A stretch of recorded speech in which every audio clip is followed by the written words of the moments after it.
You're listening to one of the most iconic stations in the nation. An American original. Talk Radio 77 WABC and WABCRadio.com. This is Greg Kelly, and I'm speaking with Craig Hallworth. He's the Chief Financial Officer of Gunnison Copper Corporation. Gunnison Copper is developing its flagship in Arizona. So, Craig, let's start at the macro level. Copper has now been added to the U.S. critical minerals list. What does that designation mean for the copper industry and for domestic producers like Gunnison Copper? I think what it does is it provides a recognition, and this is something that's been a long time coming for copper. You know, we saw the initial recognition under the Inflation Reduction Act. It called copper a critical material for energy. And I think a lot of people were wondering why it wasn't included on the critical minerals list at the time under that administration. So I think under this new administration that we're here with today, I think to be recognized as a critical mineral, I think it's very important for the copper industry. I think we all know how important copper is. It's one of the most widely used metals. If you look across the country, it's in just about everything that conducts electricity. It's in construction, our homes, all of our devices. Like, we couldn't operate as a society. Our way of life couldn't continue without copper. So I think it's about time that it was given this recognition, and what it does for the industry and what it does for domestic producers like our company, Gunnison Copper, is that in addition to the recognition, I think what it unlocks is government funding, government support, all of the stimulus that's coming out these days. You know, I think the reason the government's doing this stimulus, why it's the people are coming together, is because we need to make more in America. We need to make more products here. It starts at the beginning. It starts with raw materials like copper that we produce at Gunnison Copper, and it goes into all of the supply chains domestically that'll help us to make more. And the government's providing funding, lots of different funding. We've received some funding from the Department of Energy. We received $13.9 million. And I'm expecting this USGS designation to help unlock more funding to make more copper in this country. Copper has been described as the metal of electrification. Can you break down where copper demand is coming from today and what's driving long-term growth? Copper demand is coming across the board in this country. It's coming from regular, everyday things that you would think of, like building a new home, building an office building. It's coming from, transportation. It goes in our cars. It goes in electronics, devices.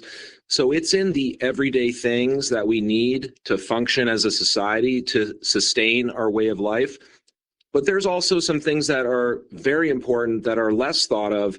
One of them is defense. Copper is actually the second most used mineral in defense, and they're using about 100,000 plus tons per year in this country's defense sector. And, defense is something where really it's not up for negotiation. We need to make sure that we have the best defense in the world, and copper is a big part of that.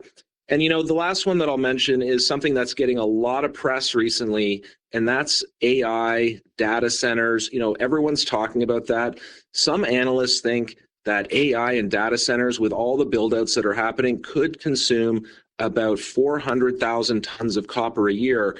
And that's about a 40% increase on the country's current consumption. So that is a potential huge amount of new copper that will be needed to build out all those data centers. And on top of that, these data centers, they're essentially like dense clusters of copper, all those computer chips all there in these centers. They need a lot of power. And guess what provides the power? It's copper. Copper is used to transmit all of the power. And some analysts think the power needed to provide the power for these data centers could be about 3.5 times the needed copper for the data centers, or 1.2 million tons per year. So we're talking about a potential increase of 160% on the current consumption in this country. Craig, there's a growing conversation about U.S. resource security. How large is the gap between, say, domestic copper supply and demand, and why does it matter? So we consume about double the amount of copper that's produced in the country today. We're consuming double. So let that sink in. Half of what we consume comes from foreign sources. So those are sources that we don't have control over them. We can't control those sources. We can buy them, but we can't control them. What we can control is the domestic sources, which we currently produce half of what we consume. So we really need to increase those domestic sources to make sure that we have control of our future with regards to this critical mineral. Gunnison Copper is hosting Rio Tinto's Nuton sulfide leach demonstration at scale. It's the first of its kind in the world. Tell us about the technology and why it's significant for the future of copper production. We spoke about the deficit of copper production in the country, so we know that we need to increase the production. Now let's take a look at the available resources for increasing production. If you take a look at all the copper ore that we know about today in the ground in the United States, about 70% of that is what's called sulfide copper ore, and 30% is what's called oxide copper ore. Now, oxide copper ore, that's something that we, with traditional technology, are able to heap leach and refine that and turn that into finished copper in this country fairly easily, fairly cheaply, fairly cleanly. You don't need a smelter for that. And the other 70%, the sulfide copper ore, that's the kind of ore that we have to make that into a concentrate using traditional technology, and it requires smelting. So as of today, there's only 2 smelters left in this country. Decades ago, we had over 19 smelters. That's come down to 2. And frankly, these are probably 2 of the best smelters in the world. I think in this country, we have the best standards in the world. So I think those are great smelters. And I think that they're very clean in comparison to around the world, the other smelters. But at the end of the day, there's only 2 of them and there's no excess capacity. So what ends up happening is all that sulfide copper ore that we're mining, if it's not in those 2 smelters, it means we're selling that to foreign countries to use in their smelters. And that means that we lost control of all that copper that we mine from our soil. And so what the Nuton technology does is this is really revolutionary. It's groundbreaking. Companies have been trying to achieve this for decades. This is Rio Tinto. This is a large, very large global company, $100 billion company. They've put decades into this technology. And they're demonstrating it at our Johnson camp. And what it promises is to be able to leach sulfide copper ore just like oxide copper ore has always been leached. And it means that we can unlock the potential to turn that into finished copper in this country without building additional smelters. So it's a very, very exciting technology for the future. So what potential do you see for Nuton to unlock value from lower grade or previously uneconomic material, both for Gunnison and for the broader copper industry? There's a lot of copper left in waste or tailings and in low-grade resources around the country. These are things that, weren't processed into finished copper in the past, and they're sitting there waiting today. You don't need to mine them again. So it's much cheaper. They're already there on the surface. They're just waiting for a technology to unlock the value and the finished copper out of those resources. And I think where Nuton's technology comes into play here is it's a much, much cheaper, both from a CapEx, an initial CapEx, and also an operating cost point of view, if you take into account sort of from the initial processing of the ore all the way to the finished copper, because, like we talked about already, it does not require the use of a concentrator. These are very expensive facilities. They can be $1 billion for a concentrator facility. It does not require a smelter. Those are multi-billions of dollars for smelters. And the refinery that you build, the SXEW refinery, is actually much cheaper than a copper refinery that is in the smelting path. So to boil it all down is, I think because of the much lower operating costs that we could expect from the Nuton technology and their ability to recover in a heap leach situation, I believe that could help to unlock these low-grade waste, tailings, and resources that we have across this country, further helping us to close that supply deficit. Craig, Gunnison Copper recently achieved its first copper production at the Johnson Camp mine. How meaningful of a milestone is this for the company? It's very exciting. The Johnson Camp mine was first constructed in the 1970s, and it was actually one of the first mines in the entire world to use heap leach and SXEW technology. That's the technology that's been around for about 50 years for those oxide ores I previously talked about.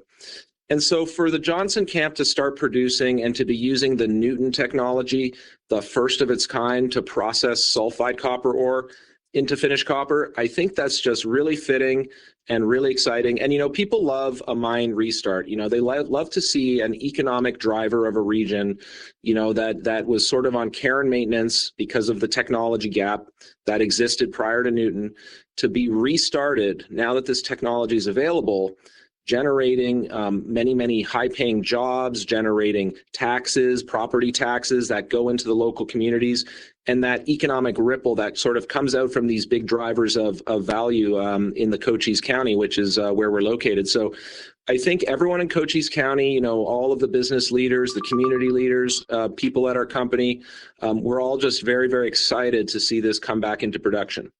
You're producing copper cathode directly in Arizona. How does that strengthen the U.S. copper supply chain and differentiate Gunnison from its peers?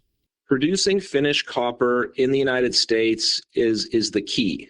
We've talked about it a little bit in this call, but really the key is that the final product is made here. We know that supply chains, when we interact with other countries, we saw it in the COVID pandemic. You'd order something on the internet, it would take 9 or 12 months to get there, even though it said it was in stock.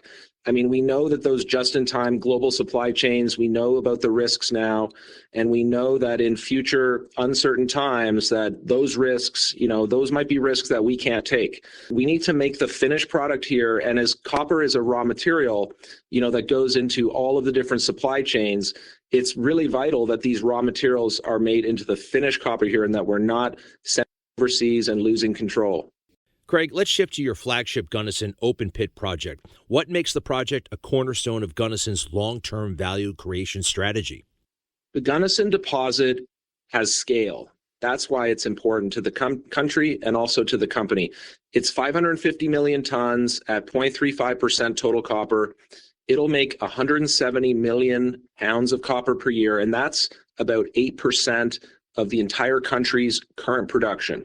So it's a significant deposit. I think it can have a significant impact on closing the supply deficit that we talked about. And to give you a bit more sense on the scale, with copper at $4, which a pound, which is much lower than the current market price of copper, which is above $5 a pound, that 170 million pounds a year, that's about $700 million a year in revenue. And with an all-in sustaining cash cost of $1.94 per pound, we're talking about $350 million per year in profits here. So that's a lot of money. And I think that it's going to add up to many, many billions of profits over the life of this mine, which is over 18 years. So the scale of this is significant. And I think the profits and the value of it are significant as well. You've advanced several high-value-add work programs, mineralized material sorting, and limestone byproducts. How are these initiatives enhancing project economics? We've worked hard this year. We've done a number of studies, some of which we've press released the results and others that we haven't yet. You mentioned two of them, mineralized material sorting. This is a technology that can help us to reduce the acid consumption. That's part of the processing cost. It's one of the top processing costs. So I think it'll have a significant reduction in the costs of operating, which ultimately translates to the bottom line that investors, getting into the stock can benefit from. And the second one you mentioned is the limestone resource. This is something we did some additional drilling this year. We did some additional testing, laboratory testing, representative samples with our consultants. And we believe that we have an extremely high purity limestone resource, over 200 million tons, and it's at least 97% pure calcite. And that means that it's a very, very high purity limestone. And it means that it's a very desirable product for use in things like cement, agricultural lime, and certain animal feedstocks. So we believe that there is a significant market locally and regionally for these products. And I'm expecting that this could add north of $1 billion in revenue to the Gunnison project over the life of the mine. I'd like the listeners to know that we are working right now very hard on an updated technical report for the Gunnison Project that includes these improvements from these two studies, as well as a number of other studies. For example, we're going to be including our Strong and Harris deposit. It's a satellite deposit with a 50% higher copper grade than the main pit. We're going to be including that in this new study. And the new study will be press released in the second half of January 2026. With the full report available for download by the end of February. So I hope all the listeners out there will follow us on GunnisonCopper.com and keep their eyes open for these press releases and new reports coming out. What does the development path look like from here as you advance Gunnison's technical studies? The next step after we come out with this updated PEA or preliminary economic assessment in January and February will be to start on what's called the pre-feasibility study. This is the next level of comfort and confidence in the project. We'll be doing a lot of drilling. We'll be upgrading the resource up into what's called a reserve, which means we'll have a lot more confidence, a high level of confidence on the ore that's in the ground. We'll also be doing our permitting for the project. We'll be getting all of the permits that we already have in place. We'll be getting them amended. So we'll be ready to launch this as an open pit operation. And I believe that these studies and these permit amendments will take about 18 to 24 months. So this is the next major milestone in the valuation that we plan to increase here at the company. So watch us and keep watching us for that. And how is Gunnison positioned to benefit from rising copper demand while delivering responsible low-carbon domestic production? We've always been very committed to sustainable operations. You know, like I said before, we were one of the very first mines at the Johnson camp in the 1970s to use the heap leach and SXEW technology for oxide ore. That is just much lower in terms of capital costs, operating costs, but also water usage, power usage, and also emissions. Because if you think about it, when you do not make a concentrate product that you have to ship over to Asia for smelting, think about all the emissions you're saving by not, loading this up on a big train and then loading it up on a big boat and sailing it around the world. It's the same thing now with this Newton technology that we're demonstrating at the Johnson Camp mine. Like, we don't need to do that. We can make the finished copper on the site, and it's going to lead to a lot lower water, a lot lower energy, and a lot less emissions. So I think it's going to be very sustainable. In fact, our Johnson Camp mine is actually ranked in the first quartile in terms of sustainable emissions. So it's got the lowest emissions in terms of quartile. It's in the first quartile. And finally, Craig, if you had to summarize the investment case for Gunnison Copper in one or two sentences, what would you want investors to take away? I'd like investors to take away that right now is a great time to invest in Gunnison Copper.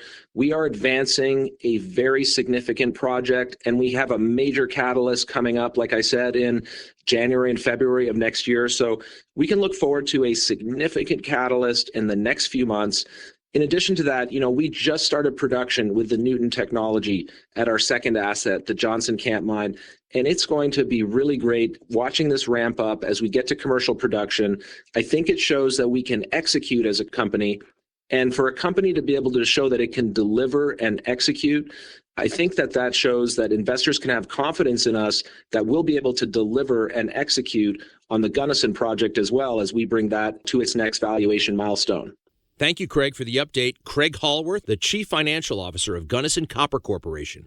The proceeding may contain forward-looking statements which may not be realized. The number one talk station in the nation, 77 WABC, New York.